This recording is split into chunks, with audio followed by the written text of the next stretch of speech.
Oh, what the? Oh, that doesn't look good. What the hell is that? What is that? Oh, that thing is cool. I'll just show you guys. Look at this thing. Woo! That thing is amazing. Hello guys, so Arc Raiders has been all over the FPS scene recently. Every content creators were talking about it, and with so many extraction shooters flooding in the market, I didn't have high hopes. I was expecting typical extraction shooter, but this time after jumping into the game, my perspective changed completely. It felt more like playing on high quality, the visual shocking video games.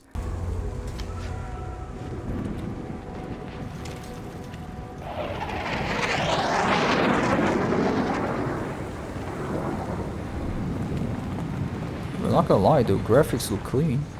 The gameplay felt so smooth, and that's something that's hard to come by these days. The graphics, the lighting, and the sound design, it's all incredibly rich and gorgeous. Actually realized good optimization and good graphics in Unreal Engine 5, and this is barely the playtest too, it's not even out yet. The game itself is so fun too. I think what makes extraction shooter, such as example, obviously Tarkov, intense and fun is that taking another guy down and then looting and then extracting while in an intense situation.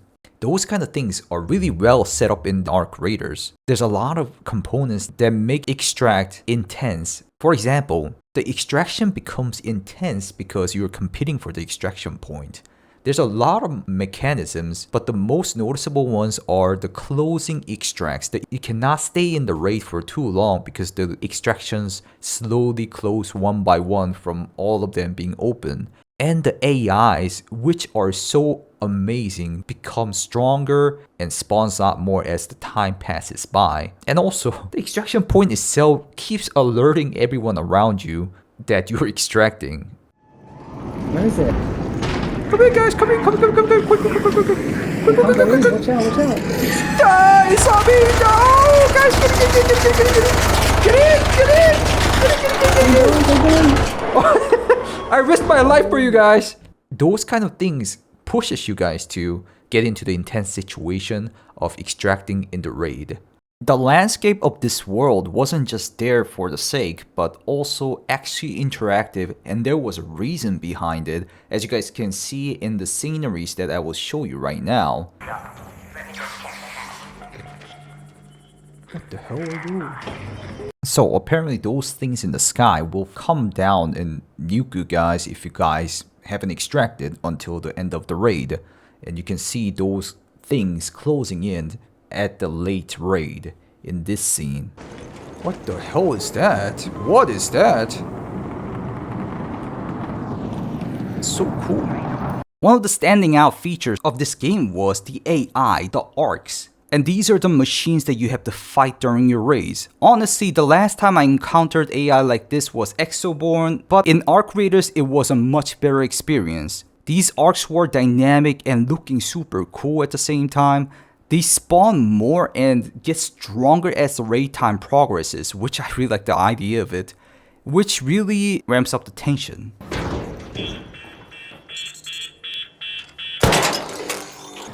Oh shit, what the? Who's this thing? Ah! Oh, there's... Ah! So what's so fun and interesting about these AIs are they have their own weak points that you need to focus on, such as using a melee on the guys on the ground like these ones. I think the most interesting part of these AIs are you can loot the AI and you can use those AI parts as a weapon, or of course for the quest or for the crafting and multiple other things. An ARC orbiter is en route. The safe window is closing. You have 10 minutes to return to Speranza. I repeat, 10 minutes. Oh, fireball!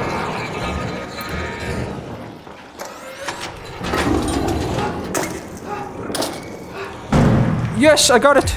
You can use like the part of the AI's component to fight the others. I will show you guys some of the examples of the weak points. The weak points are well designed, so you guys need a good aim to actually hit it and then do much damage. For example, if you see this hovering unit, they have this guarded propellers on the front, but on the back there's non-guarded propellers on the back, which makes it a smaller target for you. But if you hit it right, you get bigger advantage over the AI fighting, focusing on the really good weak points. This enemy looks humongous and it shoots out crazy bullets, but it still has weak points that you need to focus on with yellow.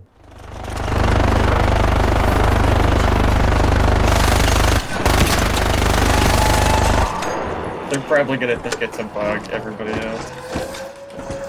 There's no way people think it's They actually even dropped another humongous ARC machine to fight and take it down in between the playtest. We need to shoot it. Why did you shoot it?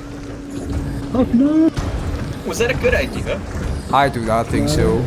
I didn't shoot it. I think it's after you. The scav. Yeah, he's getting smacked by it. He's being stepped on by the queen. What? But how are you still alive? Oh, yeah, the bounce. No.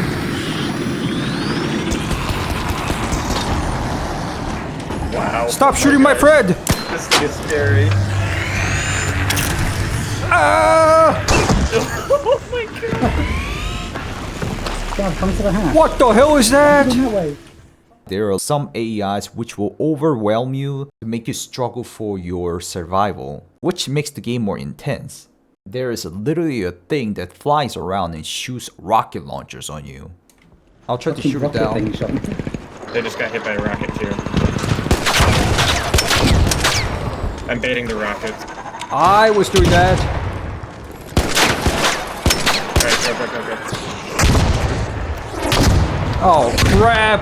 Are you serious? Yeah, we need to raise everyone now. We can also use these AIs to see what's happening around. If the AIs are targeting something, it will turn into red. You will understand the AIs are fighting someone. And then it can alert you, warn you, but at the same time, you can third party the guy fighting the AI to take your advantage, or the opposite can happen to you.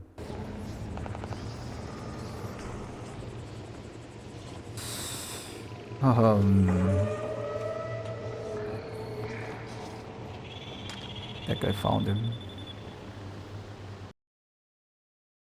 Where is he though? I don't see him. Oh, there he is.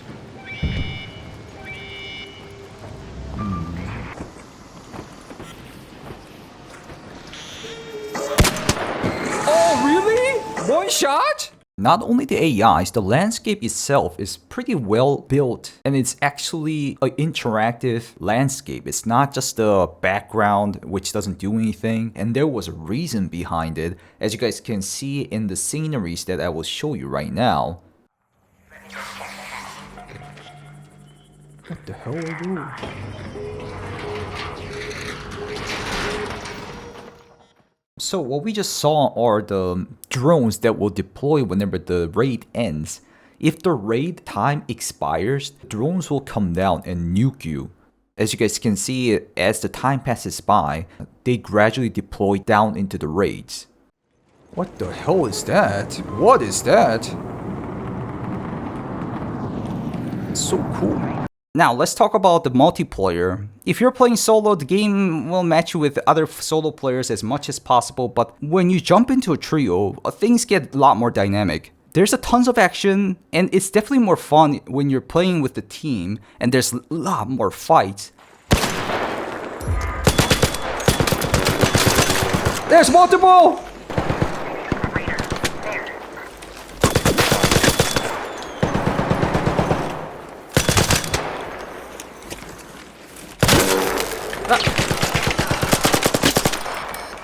Aha, noobs.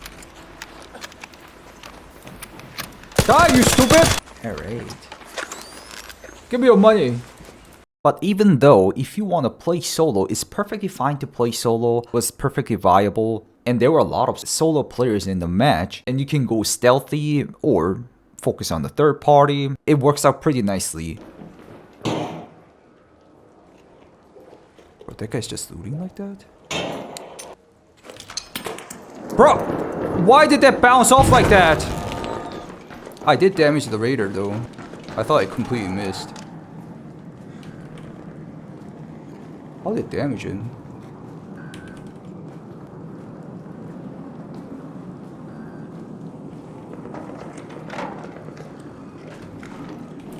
What the hell is this guy doing? What is he doing?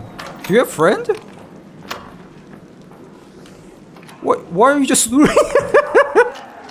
You literally got needed, man! Bro, change the gun!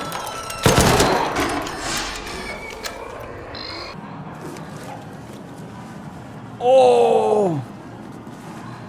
Is it one of the... What the hell? This guy's a Chad! So overall, I think they have put in so much thought into the game. Even though I heard this was supposed to be a PvE game, but they changed it into extraction shooter. Marathon had that kind of development process too, but it didn't work out that well as far as I can see. But this game, the extraction shooter part is very well considered. Not only that, since the PvE was the original plan, the AIs are amazingly designed and they are really good distractions for the players to fight each other or not fight each other or cooperate each other. Anyways, these are the reasons I think the game is gonna be really big whenever it drops. Sadly, the playtest has ended now, so whenever it drops, I'm gonna focus on playing this again. I hope the game reaches the people's expectations and then they release it soon. Anyways, thank you guys for watching. If you guys like these kind of contents, please leave a like. And also, if you want to check me out on live stream, check out Twitch and YouTube stream. And I'll see you in the next video. Goodbye, guys.